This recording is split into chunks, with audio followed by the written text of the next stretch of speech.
So, 5 years ago, I made the decision to remove alcohol from my life. And this is going to be a video about what that journey has been like for the past 5 years, why I decided to remove alcohol, um, some of the lessons I've learned over the past 5 years, and then some questions that people had that are really were really good ones. So I guess let me first just start by saying this is just my experience. This is just my story. I'm not um, I'm not claiming that the way I did it is the way for everybody to do it. It's just what worked for me, and maybe you can extract something and apply it. Hopefully, you can extract something from this story and apply it to whatever your story is being written. Um, this is no blueprint. It's just a story. So why I quit? Um, if I were to boil it down, I quit because I finally accepted my problem with alcohol. It wasn't that alcohol was the problem. It was that I had a problem with alcohol, with how I used alcohol, with why I used it. Um, and hopefully I'll highlight the layers to that. Um, Spoiler alert, there's not one single thing I can say, this was the reason why I did that. Um, and I think some of the wisdom that I've personally come to learn is that you don't need to know that necessarily. It's not to say don't look into your past and don't like have awareness. I'm saying that at all, but I'm saying we can get stuck on the rung of the why. Like that's just a one rung among many rungs of a ladder of questions, and it's really kind of low. It's like why? Man, you could ask yourself why forever. You just are never quite sure. Um, anyway, so I quit because I finally accepted I have a problem with alcohol. I didn't quit because of a DUI, domestic violence, an alcohol related incident in the military or elsewhere, or like an overtly like an overt problem or a tragedy. In fact, people that knew me much younger knew like you got a problem when you drink. But in my recent years, like many people were very surprised. Um, but I don't know if they were surprised or they just didn't say like, dude, what the fuck, like what's going on. Um, and I don't. That's not their job. you know, you got to take responsibility and take ownership of that. But there was no tragedy yet, and and that was a short term. Like the fuse length on that was short, certainly shorter than what I hope to be the fuse length of the rest of my life. I kind of knew if I continued to drink the way I was drinking, then that would seriously jeopardize my future, um, and my ability to live. It's interesting though because you know the absence of external proof, which is what I would say a DUI or a tragedy or a situation or an incident that society would say like, hey, you have a problem, maybe you should do this. The the the absence of that evidence doesn't dismiss what was true for me, which was the presence of a problem. Evidence can be rationalized, denied, justified, um, and minimized. And that's not just in recovery. That's in like whatever. Look at some of the studies and different topics, right? That they say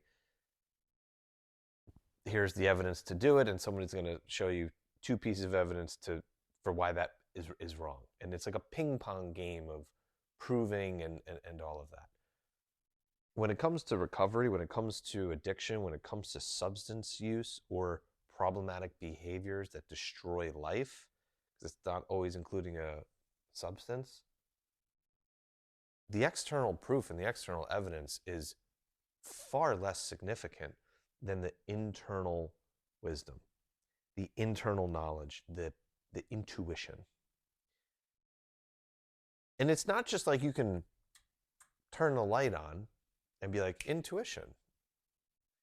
One of the challenging things with addiction is that the things, the behaviors, the substances, the patterns that we become addicted to drive us away from the experience of tuning into our intuition.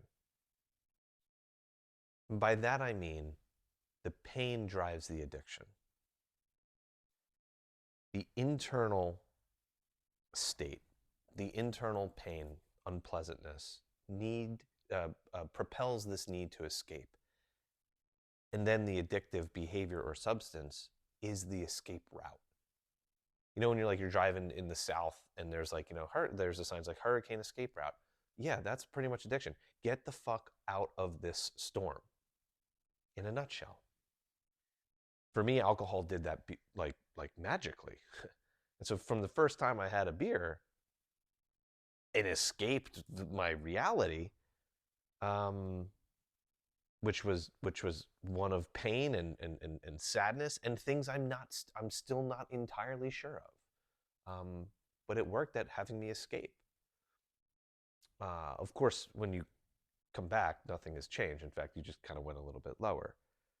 But it is that internal wisdom, and it is that intuition, and it is that truthfulness of your real experience, which includes pain, which includes sadness, which includes loneliness, which includes the gamut of human experience. But we want to change how we feel, because how we feel does not feel good. And that's where I think some compassion goes a really long way. Most people, I would hope at least, could extend some empathy or logical understanding of, yeah, it makes sense. Like, you don't feel good, you don't want to feel good, so how do you not feel bad? This. But beneath the substance, beneath the behavior, in the quiet, this knowing stands true. And we have to listen to and acknowledge that. So that was really a big part of it. I think I just finally listened to it, and unfortunately, some of the things that happen along the way, whether others know it or not, you do. And if you're listening, you can hear, and in my case, what I heard was, this is a problem, and it's time. It's time to do something about it. There's this quote in Training Day. It's not what you know, it's what you can prove. And I think it was Denzel's character talking to Ethan Hunt's character. I don't know. Crooked, dirty cop talking to, idealistic cop. It's not what you know, it's what you can prove. Well, of course, you can apply that the other way too. For anybody considering removing a substance or behavior from their life, it's what you know, not necessarily what you can prove. And just something to think about. For me, I proved to myself and tried to fool others that I didn't have a problem, that I was okay. And that's not the case. That's just not honest. So honesty is going to be a big theme throughout the 5 years, just being honest. Because at best, deception limits experiences of life, and at worst, it can claim the existence of life. That's the power of deception. Whereas honesty gives you a chance at dealing and facing or listening with that truth within. and in that notion, I'm not of being honest, I'm not an alcohol-free abolitionist sort of evangelist, but I do think alcohol is the most destructive substance humans have in the experience of our existence, in the totality of our existence. I think alcohol is the most destructive substance we've we've we've experienced, and that doesn't necessarily mean fatalities. Although I don't know what the numbers are, but I would imagine alcohol related deaths. I know alcohol related deaths are incredibly high, and that's just what you can prove. But again, you don't need the proof to know the amount of destruction caused by alcohol, relationships fractured, um, jobs lost, estrangement, financial ruin, of course, death, but then the ripple effects of that throughout families, communities, it's horrible. It's, it, it, it's horrible, and yet it's everywhere. And I don't, I don't think that everybody should stop drinking. That's not because again, it's not just about the booze, right? Um, but I would offer this as as an experiment. 1 year. That's how it started for me. I'm going to see if this would be like 1 year, no alcohol. That's what I'm going to commit to. 30 days, fuck that. Dry January, stop. 1 year. Give yourself 1 year. Give yourself 1 year to go through enough time to get enough reps, to get enough experience of maybe a drink. Oh, maybe, and that's not a bad thing. That's not like I'm going to drink my sorrows away. That's like so and so just had a kid, or I just got a promotion, or the Super Bowl, whatever it might be. That unconscious conditioning to have alcohol be this integral kind of linchpin of experience, and not participate in that. And that's going to tie to a question somebody asked me, but give yourself a year. You don't have to make any claims of being an alcoholic. I don't consider myself, I don't like the alcoholic thing. Like I'm addict. I don't like play that game. Not because of anything other than it just doesn't ring right and true to me. Somebody else could say, no, you are like, okay, fine. I never went to AA or 12 step. Nothing wrong with those. Different strokes for different folks. It just isn't part of my 5 years of sobriety. So giving yourself a year of no alcohol can allow yourself to experience the prevalence and maybe just the conditioned reaches for it. And maybe in 2 years or a year or 370 days, you return to drinking, fine. But did you learn? Did you learn? And of course, this can be applied to all behaviors or substances. But alcohol is so damn prevalent. Um, it's kind of the big one. It's kind of the big one. So I'm not going to get into trying to trace back all of the reasons why I drank because that would be incomplete. Um, and I'm not sure how necessary. What I do know is that I drank because, or when I drank, more often than not, it wasn't a good thing. What more information do you really need? You know, so when we look at addiction and when we look at these types of behaviors and when we can change them, again, a lot of times people want to know, well, what was the sort of touchstone event? What was the birthing event of this thing? That is potentially good to know if you can really know it, which I don't necessarily think you can fully, comprehensively. But what do you know? Well, what I knew in the quiet moments of pain was that I was using alcohol to avoid dealing with things that were causing the pain. Alcohol was not the problem.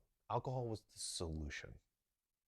And the problem for me was that this solution was the problem. You know, back when I was in the military, my buddy Nate and I were talking, and we had this line like, hey, the problem is the solution is the problem. And when it comes to my relationship with alcohol or my experience with alcohol,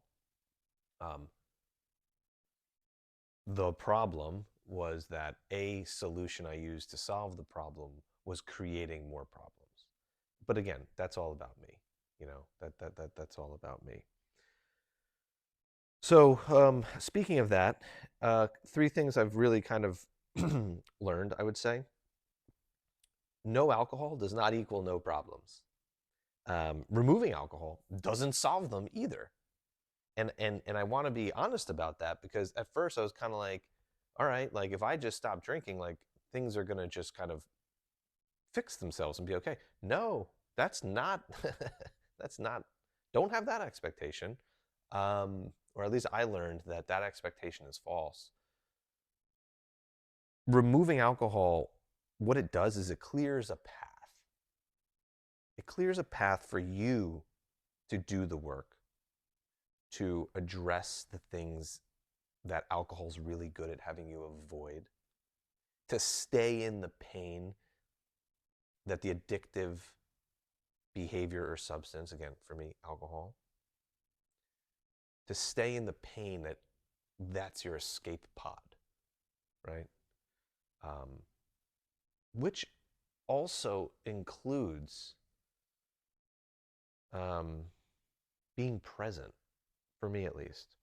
Because even when I was drinking and I wasn't getting drunk, and every time I drank, I didn't get drunk, especially later in life.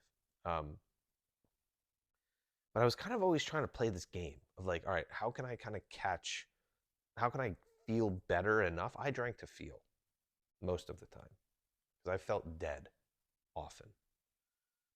How can I feel good enough, but not like show that I'm drinking to kind of get fucked up a little bit? And again, some people do and they get happy and giddy. No, I could get the darkest of dark. That whole thing about a risk to life is real for me when it came to alcohol. So removing alcohol did not fix the problems, it cleared the path. And that path that you now have before you is long, and it can be hard, and it can be riddled with potholes, and you have no idea maybe where it's going to go. But that's the path. That is the path of recovery. And there's going to be some beautiful moments along it, some scenic overviews, some incredible things. It's ups and downs. It's the full spectrum. It's the full range of life and life experience. And that's what you allow yourself to experience. And alcohol limited that and potentially risked that. Get honest and clear with your intention for drinking. When I first started, month or two, a few months in, 6 months, there was a handful of times where I was like, man, I could really go for a beer right now. And again, not because I was feeling like shit. In fact, we were in Wales at this beautiful festival, and like people were having like homegrown beers, and honestly, like it just genuinely looked good. The frosted thing, the golden amber, it was like good temperature, and like man, a beer like would be like perfect right now. After a hike, go to a pizza place, beer sounds nice. What do I really want? I asked myself, what do I really want in this moment? What am I looking for right now that I think alcohol is providing? And here for me, I never ever answered the chemical composition of alcohol to break down to ethanol. Like it was never about the substance. For me, it was always about being included. I want to be included. I want to be part of the thing. One of the things I carried with me for a very long time, and still do, you know, but like earlier, I never part of my path has highlighted just how much loneliness, a deep sense of loneliness, a deep sense of um, the sadness that accompanies loneliness impacted me, influenced me. It was in my, subconscious or unconscious, but it was still very real. Well, alcohol kind of ameliorated that. I could fit in, I could belong. I'm not like a very, I think, social person in the sense of like having a bunch of friends and being a.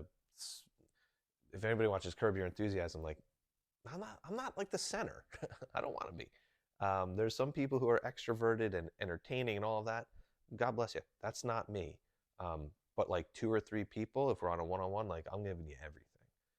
So, it kind of, yes, the social lubricant element that many have probably heard about. It was about involvement. It was about involvement. I want to be included. I want to be involved.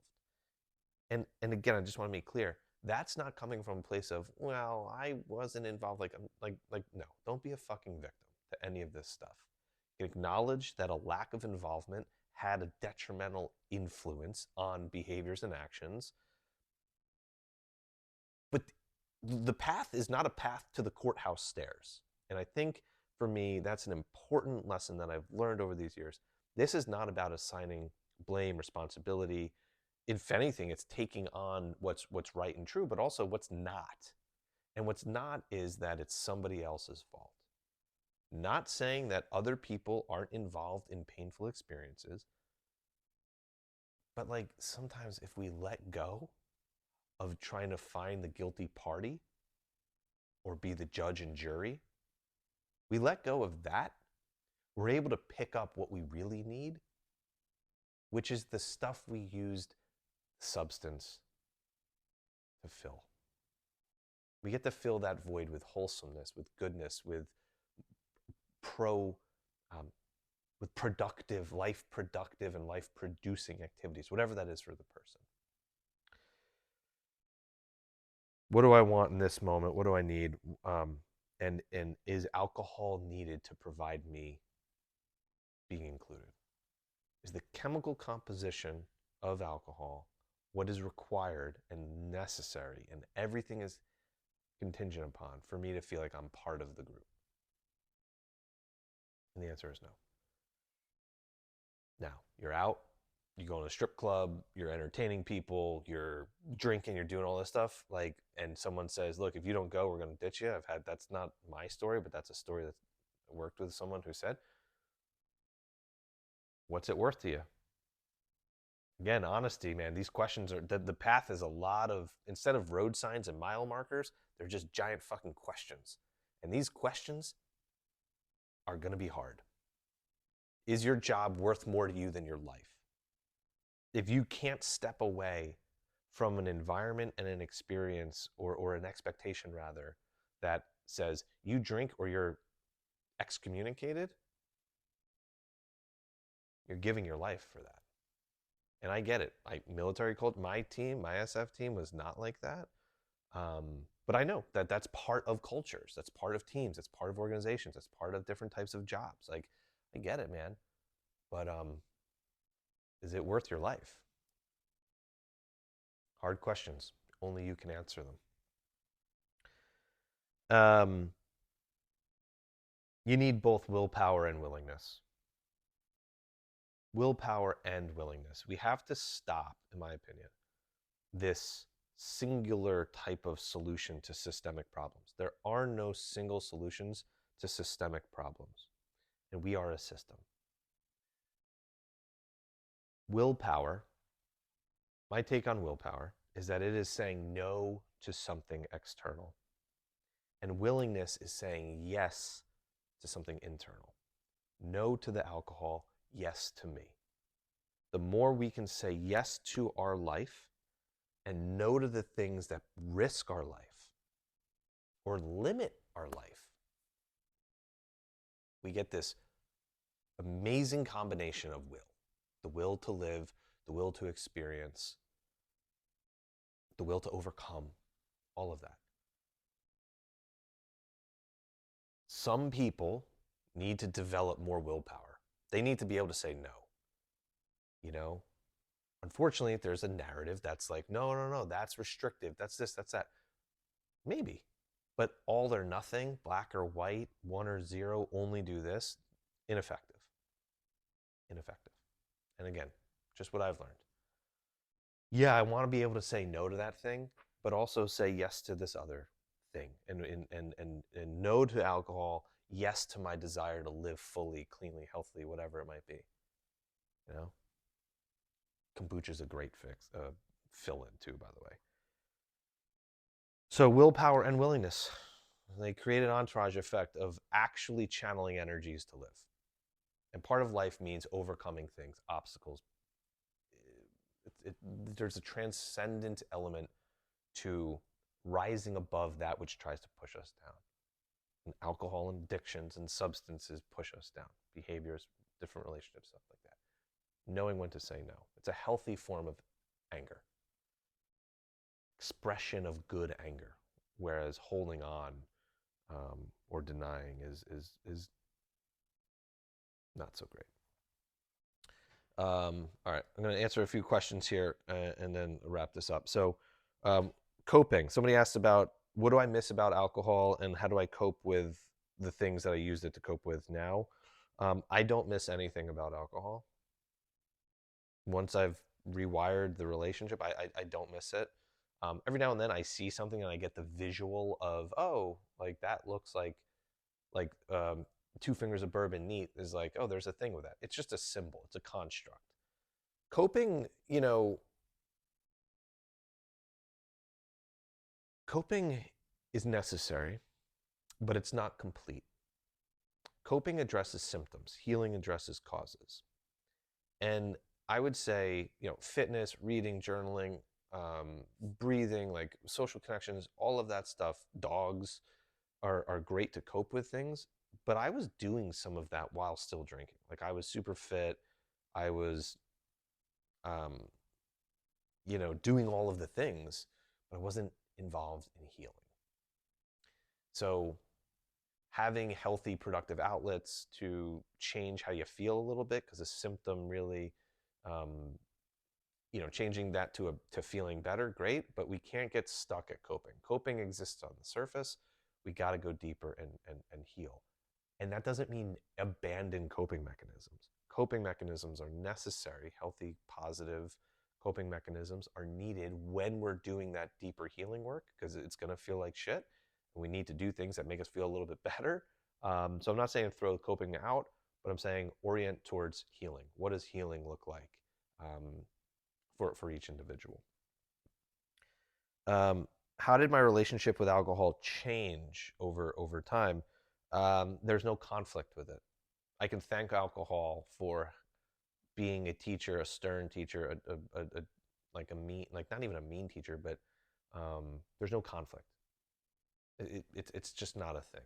Again, I don't view alcohol as the problem because that kind of puts me in a disempowered state or position. Changing the relationship almost is changing the who has the power. And if alcohol has the power, and somebody can make the counter argument and say, well, you're choosing not to drink it and therefore it's still controlling you. Well, okay, fine. I don't care. That's your thing. Um, there's no conflict with alcohol. What have I learned over time? One day, 1 month, 1 year. What surprised me? Yeah, not having alcohol in your life allows for deeper access to things, which includes pain and pleasure. It's all about access. And substances and addictions, and for sure alcohol, limit access. So as you develop and as you go through the journey, for me, the 5 years, like I've just gotten deeper and deeper and deeper, or higher and higher and higher, in different types of accessing and experiencing life, which is why I stopped and wanted to stop. And I'm grateful for stopping. Parenting. What have I learned about parenting? How is sobriety translated to parenting? This might surprise people, but you can't deny the existence. The world can be a scary place. And um, you can't deny that it's going to be a part. Now, I'm not going to buy the booze or say like, yeah, no, whatever. Just like here, going to be honest with it, but also going to have those difficult conversations of like, yeah, you need to establish, you need to learn for yourself what's this about. And um, again, it's not just about the chemical. Yes, like pills and powders, don't like, hey, there's fentanyl, there's all of this. Like having those difficult conversations, not just trying to hide and avoid them or impose totalitarian regime. That's not, I don't think, an effective solution, but we'll see. My frequency of consumption, uh, multiple times a week. I wasn't getting drunk all the time, but I was. Whenever I would drink, I would always be aware of like, should I drink a little bit more? This, that, the other. Um, but yeah, it wasn't anything again overtly that you'd be like, well, yeah, man, you were having like 11 drinks a day or even every day. But it was part of my life. Yeah, it was part of my life. I still like making people drinks and stuff. Relapse, was that part of my journey? Not with alcohol. Um, Copenhagen smokeless tobacco dip. That was by far the hardest thing I've ever quit. That was way harder than alcohol. I relapsed, no doubt, like thousands of times. I had my first dip at 18 years old in preseason camp in college, and again knew like, whoa, this thing I escaped. I'm not here anymore, and I like this, and whatever. Um, and for the next 15 years or 20 years or however long it's been, would try to quit, and was wrapped up in shame and guilt and hiding and all of the addictive seeking behaviors and the deception to myself and to others, going in the garbage, getting a thing. That was incredibly difficult. And maybe in another video, I'll talk about that more because that could probably be one. Um, but you know what? I didn't give up.